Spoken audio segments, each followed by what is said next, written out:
नमस्कार, मैं हूं प्रदीप कुमार। आप देख रहे हैं पॉलिटिकल आइडिया। पॉलिटिकल आइडिया के आज के इस अंक में आप सभी दर्शकों का बहुत बहुत स्वागत है। मित्रों, पॉलिटिकल आइडिया के मन से, चूंकि ये बिहार में चुनावी वर्ष है, तो हम जितने भी समाचार हैं उसका विश्लेषण चुनावी दृष्टि से करते हैं। और जब हम चुनावी दृष्टि से किसी बात का विश्लेषण करते हैं तो जो बड़े राजनीतिक दल और बड़े राजनीतिक दल के बड़े नेता हैं, उनकी संकेतों के आधार पे हम उनका विश्लेषण करते हैं। उनके बयानों का तो करते ही हैं, साथ साथ उनके संकेतों का भी करते हैं। तो आज इसी क्रम में हम ये जानने का प्रयास करेंगे कि सासाराम में जिस दिन वोटर अधिकार यात्रा राहुल गांधी के द्वारा शुरू हो रही थी, तो एक चीज तो स्पष्ट दिखा कि वहां पे कांग्रेस आयोजक है और राष्ट्रीय जनता दल गेस्ट है। चूंकि ये एक बात तो तय है ना कि महागठबंधन में सब अपने अपने दल की हित की चिंता पहले करते हैं, फिर गठबंधन, और ये स्वाभाविक भी है। केवल ये इंडिया अलायंस की बात नहीं है, केवल ये महागठबंधन की बात नहीं है। अगर एनडीए में भी देखेंगे तो आप लगातार देख रहे हैं किस प्रकार से चिराग पासवान हमलावर है, किस प्रकार से आप आने वाले दिनों में देखिए ना, भारतीय जनता पार्टी और नीतीश कुमार के बीच भी बहुत सारे खेल होने हैं, खेल सह और मत के होने हैं। तो बड़े राजनेता जो होते हैं, पर्टिकुलरली जो राष्ट्रीय राजनीतिक दल के जो राष्ट्रीय नेता होते हैं, कई बातें संकेतों में कह जाते हैं। आपको याद होगा औरंगाबाद में प्रधानमंत्री नरेंद्र मोदी की एक रैली थी जिसमें नरेंद्र मोदी ने उपेंद्र कुशवाहा से को बुलाकर नजदीक में कान में कुछ बात किया, उसके अपने निहितार्थ हैं। और दूसरी तरफ एक और अन्य कार्यक्रम में अन्य दिन चिराग पासवान की तरफ ताका भी नहीं, उसके भी एक संकेत है। मतलब हर एक्शन के कुछ ना कुछ अपने अपने संकेत होते हैं। बड़े नेता ऐसा किया करते हैं, उसका भी एक कारण होता है। उसका कारण ये होता है कि शब्दों को तो आप वापस नहीं ले सकते। कहा जाता है ना कि आपकी जुबान से निकले हुए शब्द वो तीर की तरह निशाने पर लगता है, जिसका कि वापस नहीं हो सकता आपके शब्द। लेकिन आपके संकेत जो होते हैं उसका मतलब निकालने के लिए राजनीति में, जब राजनीति कूटनीति के आधार पर होता हो, तो वो आप स्वतंत्र हैं। मतलब आप कभी भी ये कह सकते हैं कि मेरा उस इशारे का मतलब वो नहीं था, आप समझ नहीं पाए थे। हम बात करते हैं आज सासाराम की सभा में कन्हैया कुमार की।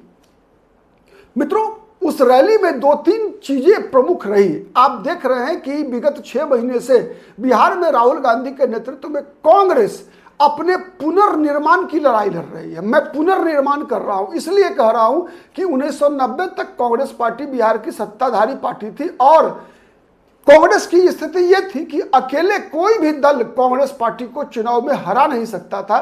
कांग्रेस अपराजेय थी। 1947 से लेकर 1990 तक कांग्रेस अपराजेय थी। मतलब कोई भी दल अकेले लड़कर चुनाव में राष्ट्रीय राजनीति की तरह ही बिहार में भी कांग्रेस को पराजित नहीं कर सकता था। गठबंधन की बनाकर ही लोगों ने कांग्रेस को सत्ता से बाहर किया, चाहे वो 1967 रहा हो या फिर 77 रहा हो या फिर 1990 रहा हो। ठीक, तो ये तीनों चुनाव उसके उदाहरण हैं। तो ये गठबंधन की राजनीति में हर दल एक दूसरे के साथ दो प्रकार के युद्ध लड़ते हैं। एक युद्ध होता है, दूसरा छद्म युद्ध होता है। ठीक है, छद्म युद्ध का मतलब क्या होता है? छद्म युद्ध का मतलब होता है कि घोषणा नहीं करेंगे लड़ाई, लेकिन आंतरिक संघर्ष चलता रहता है अपने अपने हितों की रक्षा के लिए, और ये स्वाभाविक भी है, ये कोई गलत नहीं है।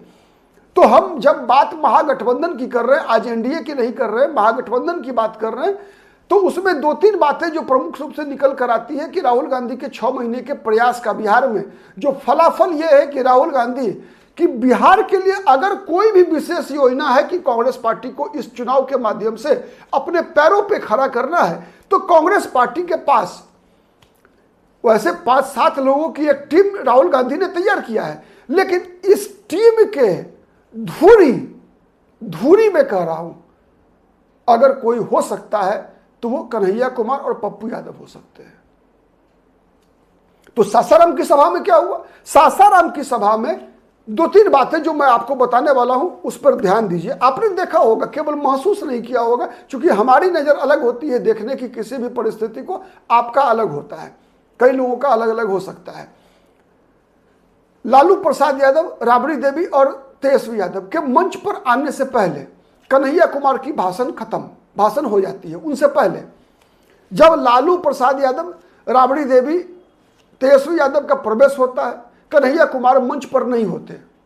मतलब उससे पहले माने पूरे भीड़ के आकर्षण का एकमात्र केंद्र होते हैं कन्हैया कुमार। मतलब लालू, राबड़ी, तेजस्वी के मंच पर आने से पहले आकर्षण का सबसे बड़ा केंद्र वहां उस मंच पर कन्हैया कुमार, चाहे वो राष्ट्रीय स्तर के नेता हो कांग्रेस पार्टी के, या प्रदेश स्तर के नेता हो, या फिर राष्ट्रीय जनता दल के और कोई भी नेता हो लालू, राबड़ी, तेजस्वी को छोड़कर। लेकिन उस दौरान मंच पर कई बार राहुल गांधी और कन्हैया कुमार के बीच इस प्रकार की प्रगाढ़ता दिखी, जिससे यह दिख रहा था कि जो भूमिका एक जमाने में सोनिया गांधी के साथ अहमद पटेल का हुआ करता था, पीवी नरसिम्हा राव का जितेंद्र प्रसाद के साथ हुआ करता था, राजीव गांधी का एक जमाने में अरुण नेहरू के साथ हुआ करता था, वही कॉम्बिनेशन राहुल गांधी और कन्हैया कुमार का दिख रहा था।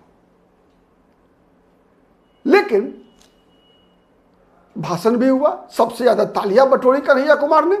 पप्पू यादव भी मंच पर थे, लेकिन पप्पू यादव को बोलने वालों की सूची में भी नाम नहीं था पप्पू यादव का। और जब पप्पू यादव मंच से उतरे, उसके बाद जब पप्पू यादव से लोगों ने सवाल किया तो उनका चेहरा लटका हुआ था बहुत जबरदस्त तरीके से। तो सबसे बड़ी निराशा लगी है पप्पू यादव को। दूसरा, तेजस्वी यादव, मुकेश सहनी, ऐसे लोग भी कहीं ना कहीं जब ये मैसेज पहुंचता है, क्योंकि एक बात तो है कि लोग भावना व्यक्त नहीं करते शब्दों से, मैंने बताया आपको, शब्दों से नहीं लेकिन एक्शन से भावना व्यक्त होता है।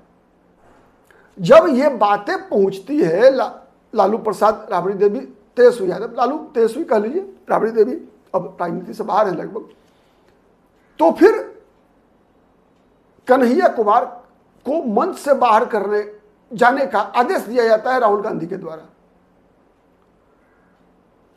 और ये जब समझ में आता है तेजस्वी यादव और लालू यादव को, तो जो फेशियल एक्सप्रेशन है तेजस्वी यादव का, लालू प्रसाद यादव का, वो एकदम निराशा वाला होता है। निराशा वाला मतलब जिस व्यक्ति को हम अनवांटेड मान रहे थे, मतलब कि ये नहीं होना चाहिए, पता है सबको, राहुल गांधी को पता है, कांग्रेस के हाईकमान, आलाकमान जो भी कह लीजिए, राहुल गांधी है, पता है कि एलर्जी है कन्हैया कुमार से, पप्पू यादव से एलर्जी है। पप्पू यादव मंच पर पीछे थे बैठे हुए, तीसरी चौथी पंक्ति में, उनसे आगे कई कांग्रेस के विधायक थे। पप्पू यादव 7 बार 8 बार के सांसद विधायक हैं भाई, ठीक है, फिर भी पप्पू यादव को, तो ये जो चीजें दिखी है उस सभा के दौरान, तो इसका संकेत यह है कि अब भी सब कुछ अच्छा नहीं है। कहीं ना कहीं ये सह और मात का खेल जारी है, और ये सह और मात का खेल का संकेत क्या है, इसके और क्या क्या इफेक्ट हो सकते हैं, आने वाले दिनों में राहुल गांधी का इशारा किस तरफ जा रहा है, साथ हैं पदयात्रा, ये वोटर अधिकार यात्रा में सब साथ है, राहुल गांधी भी साथ है, तेजस्वी यादव भी साथ है, दीपांकर भट्टाचार्य है, मुकेश सहनी है। लेकिन इस यात्रा के बीच में भी किस प्रकार की राजनीति हो रही है, तो हर घटना का हर दृष्टि से विश्लेषण लेकर पॉलिटिकल आइडिया पर हम आपके समक्ष आते रहेंगे। जब तक ये यात्रा चलती रहेगी, हर घटना, हर भाव भंगिमा, चाहे वो तेजस्वी यादव का है, चाहे राहुल गांधी का, या किसी भी घटक का हो, हम उसका विश्लेषण लेकर आपके समक्ष आते रहेंगे। आप अपना विचार, अपना मंतव्य, अपनी सलाह कमेंट के माध्यम से जरूर कमेंट बॉक्स में आकर कीजिए। अब तक यदि पॉलिटिकल आइडिया को सब्सक्राइब नहीं किया है तो प्लीज सब्सक्राइब कर लीजिए। आज के लिए इतना ही, बहुत बहुत धन्यवाद, नमस्कार, जय हिंद, जय भारत।